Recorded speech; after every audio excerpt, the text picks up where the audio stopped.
We all want to sell our homes for top dollar when we do sell, but to do it, we actually should be planning months in advance. RE/MAX's Sam Corea is here to explain. Nice to see you this morning. Morning, thank you. You've got 5 great tips for us, so let's start with the first one, and that is all about staging your home.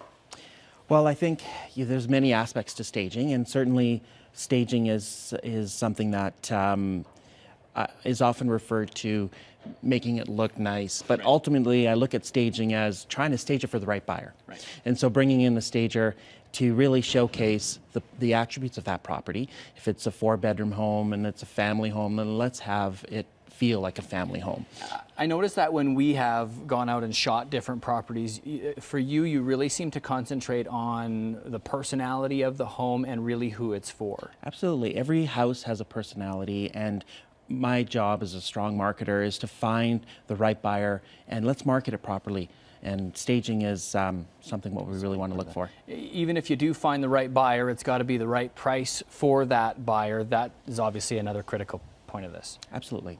Finding the right price. So talk about some of the strategies around that and what happens if you don't get it right. Well, you know, you only have one chance at that first impression. And when you talk about pricing, certainly we never want to leave money on the table for anyone, but when you overprice it, you undersell it. And most people go to many different sources. They ask their family, they ask their friends, they ask their neighbors, and that's what you should not be doing. Right. You know, calling the right agent, having the right data, that agent's going to know exactly where to suggest putting it into the marketplace. And ultimately, the market's going to determine that value. But the last thing you want to do is ride the market down in your price. And just a reminder as well, I know we've talked about it recently, but some people will also rely on the appraisal, Yes. you know, from their city or from their community. Not a good idea either. Not an accurate data point at all. And certainly, you know, the best comparables are ones that are very similar in your neighborhood. Right. As well. Picking the right realtor, another important component to this. How do we go about that? Yeah, you know, there's a lot of great information online on finding realtors, on the right realtor for your house in the area. Again, many people look to their relatives, their friends. They start with that source first.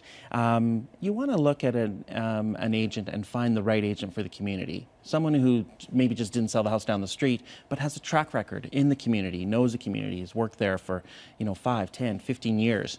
That certainly is going to someone who specializes in the community, who wants what we all want, is ultimately getting the right outcome for you, right. Which is pricing it right and getting top dollar.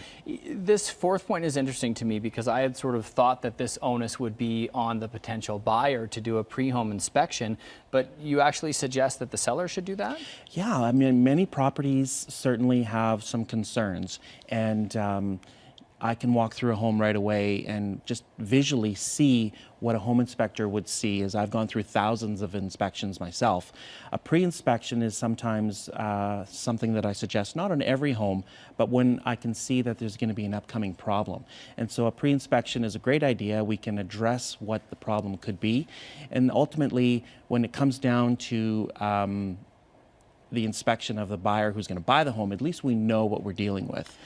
And we've talked about this before. You want to make sure there aren't any last-minute snags once the sale does go through. So included with the pre-home inspection is making sure you have this updated real property report. Yeah, I talk about this a lot, and ultimately, you know, there's a misconception that when a deal dies, it's because a buyer changes his mind right. and has cold feet. When in actual reality, we go through the process of staging a home, pricing the home, you know, picking that right realtor, getting into that home inspection, and ultimately, after a long period of time, we go through the sale and have that real property report essentially kill a deal. Right. And what most people don't realize is sometimes they don't know what they're selling. Right. And we have to make sure that if there's a concern regarding the property being a shed too close to the drainage right-of-way or utility right-of-way, something that may spook a buyer, something we want to deal with on day one instead of closing date when the lawyers step in. And right. then at that point, it becomes very costly for the homeowner,